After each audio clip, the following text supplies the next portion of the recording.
আসসালামু আলাইকুম। Welcome to home cooking by Sumi.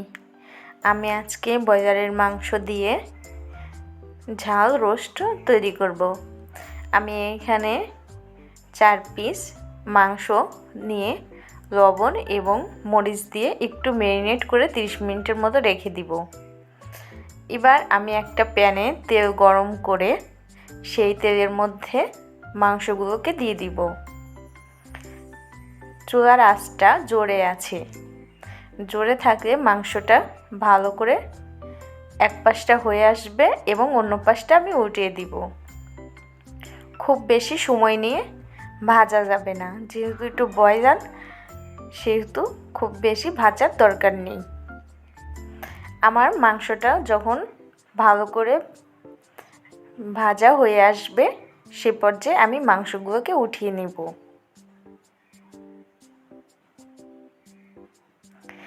Broiler দিয়ে করলেও এই রোস্টটা খেতে কিন্তু অনেক বেশি মজা লাগবে। আপনারা বাসায় ট্রাই করে দেখতে পারেন। বাসায় যখন ব্রয়লার নিয়ে আসবে অবশ্যই রেসিপিটি ট্রাই করে দেখবেন। এবার আমি এই তেলের মধ্যে বাকি রান্নাটা করে নিব। আমি এখানে কিছু গরম মশলা দিয়ে দিচ্ছি, দারচিনি, তেজপাতা, লবঙ্গ ও এলাচ।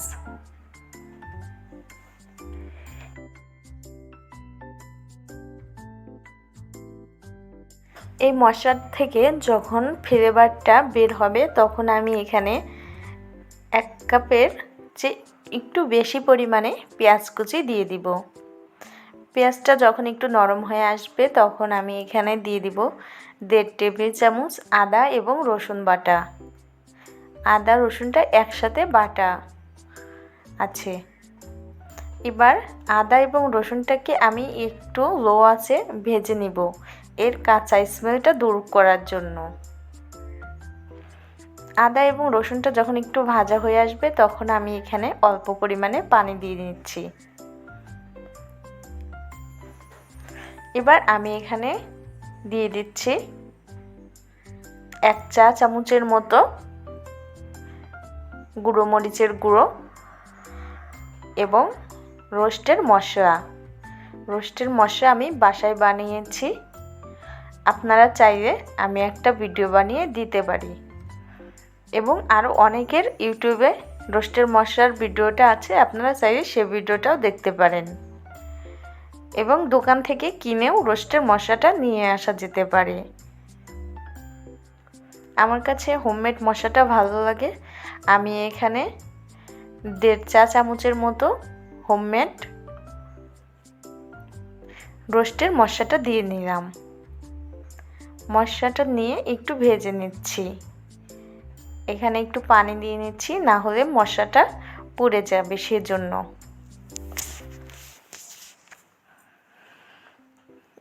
আমি এখানে একটু জিরা গুঁড়ো দিয়ে দিব এবং অল্প পরিমাণে ধনিয়া গুঁড়ো দিয়ে দিব আর দিয়ে দিব স্বাদ মতো লবণ। লবণটা অবশ্যই বুঝে দিতে হবে।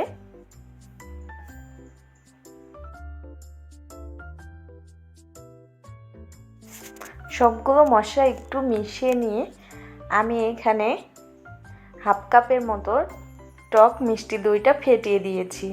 আমি এখানে টক মিষ্টির দইটা দিয়েছি, এজন্য আর এক্সট্রা চিনি অ্যাড করব না। এবার এই দইটাকে ভালো করে মশলার সাথে মাখিয়ে নিচ্ছি। ভালো করে ভেজে নিয়ে আমি এখানে দিয়ে দিব 1 কাপের মতো দুধ। আমি এখানে গুঁড়ো দুধটা পানি দিয়ে গুলিয়ে নিয়েছি, 1 কাপের চেয়ে একটু কম হবে। এবার সবগুলো মশলাকে একটু সময় নিয়ে কষিয়ে নিয়ে আমি এখানে ভেজে রাখা চিকেনটা দিয়ে দিব। চিকেনটা দিয়ে একটু সময় ধরে ভালো করে কষিয়ে নিতে হবে। আমি 2 পাশটাই উল্টিয়ে ভালো করে কষিয়ে নিচ্ছি। যেহেতু মাংসের পিসগুলো একটু বড় বড় আছে সেজন্য একটু সময় নিয়ে রান্নাটা করে নিতে হবে, তাহলে ভিতরের মাংসটা আর কাঁচা থাকবে না। মাংসটা কষিয়ে আসে আমি এখানে 1 কাপের মতো পানি দিচ্ছি। পানিটা একটু বেশি দিয়েছি যেন মাংসটা ভালোভাবে সিদ্ধ হতে পারে, এবং এখানে দিয়ে দিচ্ছি কিছু আস্ত কাঁচামরিচ, তাহলে রোস্ট থেকে একটা ভালো ফ্লেভার অ্যাড হবে। এবং আমি এর উপরে দিয়ে দিয়েছিলাম কিছু